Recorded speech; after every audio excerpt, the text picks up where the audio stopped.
So now you see the marker value has become 80 because the delta moments what you loaded, you have compressed with marker, so it has affected your marker value. So when you keep updating marker like this, when you run a BEX report to asking you to show the stock, your BW OLAP engine straight away refers to the marker value and then show you. That's it. No other calculation. In fact, marker value is nothing but inflow minus outflow. It does not do that calculation. Straight away gets the marker value, gives it to you. That's why you're doing compression to update the marker and improve the query performance. Instead of referring all the moments, you'll straight away refer to that marker value and then gives you in the reporting. That's the concept. And now I'm just trying to create a BEX report on top of it.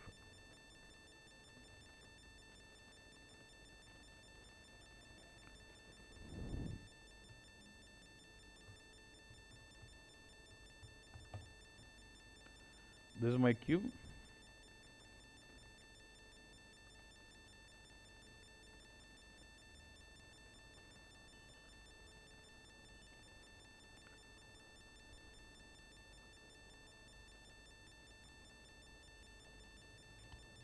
Plan to metal stock ante నాకు కావాల్సింది.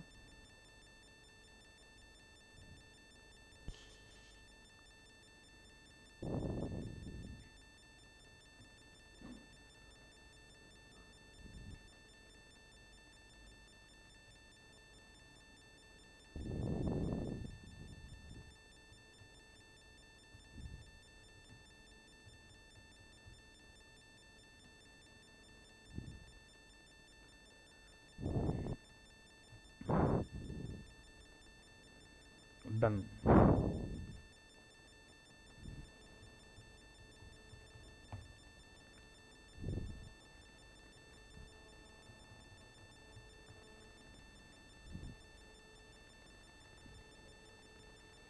ఇప్పుడు ఏం చేస్తుంది? There are two cases it can give stock. Enter inflow minus outflow stock or marker value stock. So if it referring to marker value, will it be faster? So what it give you? 80 kg. అంటే అది ఏం చేస్తుంది? నీకు actual రెండు రకాలుగా రావచ్చు. అది inflow minus outflow తెచ్చుకోవచ్చు, కానీ నువ్వు మార్కర్ అప్డేట్ చేసినావు కాబట్టి మార్కర్ వాల్యూని రెఫర్ చేసుకుని తెస్తాను. Did you understand this? This is I was able to achieve the report saying CSV, current stock value, is equal to what? Marker value minus uncompressed request event. Why am I considering uncompressed? Because if it is not compressed, it would not have affected my marker. So again, uncompressed request same less 0. Marker value is what? 80. 80 minus 0, 80. Okay. Apart from this, are we expecting some other report saying as on a given date? Kada. So then I would same query I will add what? Cal day. Results yes, sub results also. I would cal day పెడితే run చేసి ఏమైంది? ప్రతి డేట్కి ఇస్తుంటుంది output. ప్రతి డేట్కి అట్లొద్దు. మామూలుగా ఎట్లా చేస్తాం? వాడు అడిగిన డేట్కి ఇవ్వాలనుకో, అప్పుడు ఏం చేస్తాం? బస్ వేరియబుల్ ఇస్తాను, వాడు ఏ డేట్ ఇస్తే ఆ డేట్ ఫస్ట్ ఇట్లా అన్ని డేట్లు చూద్దాం, తర్వాత అట్లా చేస్తా. వేరియబుల్ పెట్టింది పెద్ద కథ ఏం కాదు. అన్ని డేట్లు చూడడంలో ఒక మీనింగ్, ఒక పాయింట్ ఉందన్న. యాక్చువల్లీ నీకు గుర్తుంటే నేను స్టాక్ మూమెంట్ అన్ని almost first day of the month చేసిన. 1st January, 2nd January, March 1st అట్లా కదా. కానీ చూడు ఇది చూడన్నా, 1st January ఎంత ఉంది అంటున్నాడు? 100. ఎందుకు నువ్వు చెప్పు? 1st January there was inflow of 100 కదా. అంటే జనవరి రోజు 100 ఉన్నింది. January 5th రోజు కానీ క్యూబ్లో January 5th రికార్డు ఉందా? January 5th రికార్డు ఉందా బస్? మరి January 5th అని ఎట్లా వస్తుంది? అది 5th January అని రికార్డు కూడా వస్తుంది.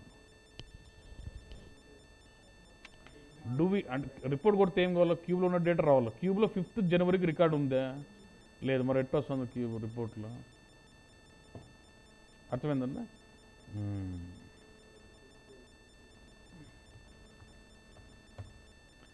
I told you there is something called validity table.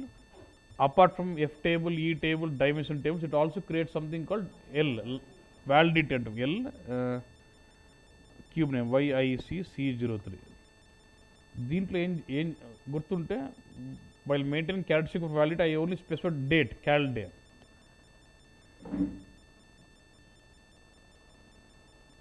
దీంట్లో ఏంటంటే ఎస్ఐడి ఆఫ్ క్యాల్డే అని చూడు. Why only SID of calday, why not metal, why not plant? You said for valid table only calday to be used. So calday base మీద form చేస్తుంది. దీంట్లో zero ఏదేదో ఉంటాయి, నువ్వేం పట్టించుకోవద్దు. Don't worry about zero. System will only consider the record where SID with -1 record. OLAP engine, your reporting engine will consider the record with -1. Record with -1 ఏముంటుంది? ఒకటి from, నీకు అన్నీ ఎట్లా కనిపిస్తుంది కదా, ఒకటి ఫ్రమ్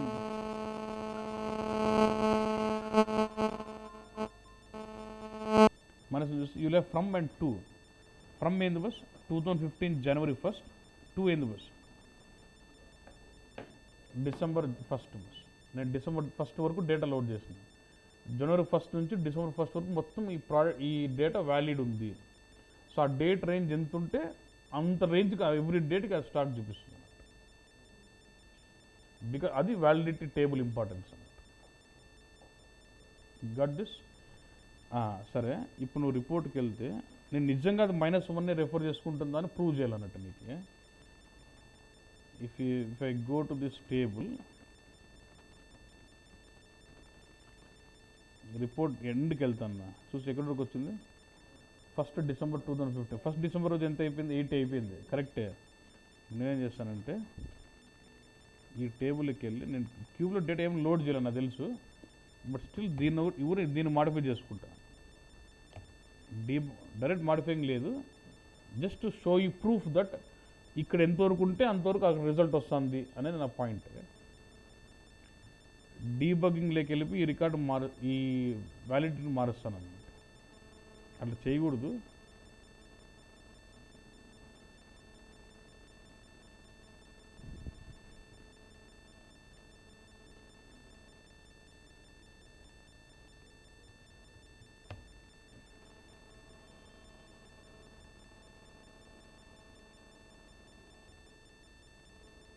December 16th వరకు పెడతాను. ఓకేనండి. సో ఇప్పుడు వ్యాలిడ్ టేబుల్ మార్చినా అంటే వ్యాలిడ్ టేబుల్ ఏ రికార్డ్ మార్చు? ఓన్లీ -1 సంబంధించిన రికార్డ్ మార్చింది. So when I go to query,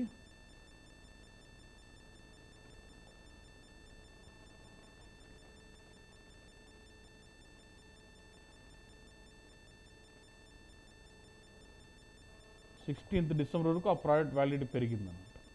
so from the valid table it refers to the record with -1 and based on the validity of the dates it formulates it. ఇంకో point ఏమంటే January 1st నుంచి December 16th వరకు valid అనేది ఏ ప్రోడక్ట్కి? M1కి. ఏ ప్లాంట్కి? P1కి. Since you're dealing with only 1 metal 1 plant పర్లేదు. లెట్స్ సే నువ్వు క్యూబ్లో you're loading data for 2 metals and 2 different plants అనుకో. M1 P1 ఒక సెట్ డేటా, M2 P2 ఇంకో సెట్ అనుకో. అప్పుడు in that case should have the validity specific to metal and plant. M1 P1కి ఇది వ్యాలిడిటీ, M2 P2కి ఇది వ్యాలిడిటీ అని ఉండాలా. In that case while creating my cube I will maintain the valid table for what? Calday, metal and plant. అంటే నీకు validity ఏదానికి specific కావాలి అనేది దానికోసం. ఎందుకంటే వాడు ఏమంటే now in the business I'm dealing with one product. After 2015, I'm not dealing with that product. So the calculation of stock should be valid only for 2015, only for that product. So appudu neeku validity endi? Valid table should be specific to date wise, plant wise, metal wise. Sometimes it depends on storage location wise. Sometimes it depends on bin wise antadu. Ante oka metal gaanu oka plant gaanu valid kavalla. Oka metal gaanu oka plant gaanu oka storage location gaanu valid kavalla. Storage location ante you will have different locations. ఇప్పుడు కొంతమంది చేస్తారు wastage అంతా ఒక దగ్గర, మంచి stock అంతా ఒక దగ్గర పెడతారు. We have different storage locations. ఒక మెటల్లో, ఒక ప్లాంట్లో, ఒక స్టోర్ లొకేషన్లో ఒక మెటల్ స్పెసిఫిక్గా కావాలనుకో, then your validity will be what? Metal, plant, storage location కదా. స్టోరేజ్ లొకేషన్లో మళ్ళీ బిన్ అంటారు. అంటే let's have got big location, ఒక్కొక్క బ్లాక్ను ఒక్కొక్క బిన్ అంటారు. అంటే మనం పెద్ద కబోర్డ్స్ అనుకో, పెద్ద కబోర్డ్ ఒక్కొక్క బిన్. సో నాకేంటంటే ఒక బిన్ లెవెల్లో స్టాక్ కావాలంటే ఒక ప్లాంట్లో, ఒక లొకేషన్లో, ఒక బిన్లో, ఒక మెటల్కి గాను వ్యాలిడిటీ కావాలి. So then my validity characteristics will be what? Plant, metal, store location, bin, material. అట్లా అంటే నీకు ఏ దాని స్పెసిఫిక్ మెయింటెనెన్స్ వ్యాలిడిటీ కావాలో దాన్ని బట్టి వ్యాలిడిటీ టేబుల్ మెయింటైన్ చేస్తాం. అర్థమైందనే పాయింట్. ఇప్పుడు నువ్వు సరే నాకు అట్లొద్దు, నాకు పలానా డేట్ ఇస్తాను, వాడు యూజర్ కూడా ఇచ్చుకోవాలంటే అప్పుడు ఏం చేస్తాను, for date I create what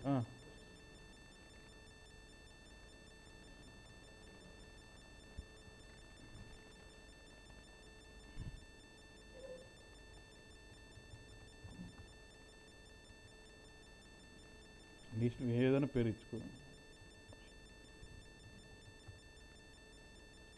manual input single value range కానీ రేంజ్ ఇచ్చుకో, ఎనీథింగ్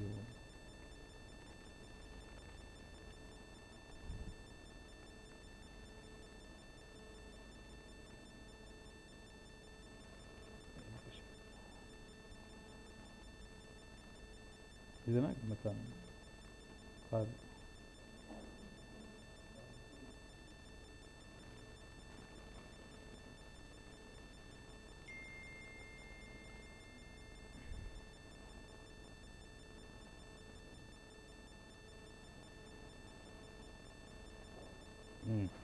ఫస్ట్ డేట్ లెక్కేసుకుని as of September October, as of 10th October ఏంది స్టాక్, ఇది నెక్స్ట్ ఫార్ములా చెప్పినా కదన్నా. Stock as on given nth day ఎట్లా calculate చేస్తుంది,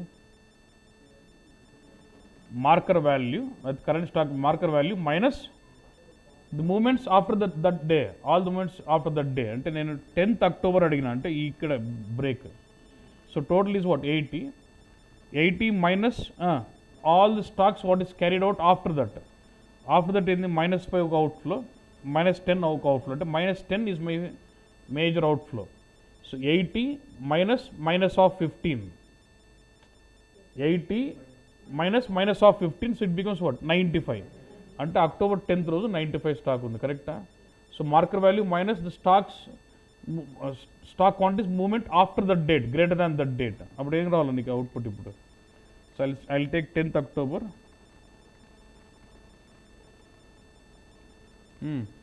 10th October 2015 and I'm running.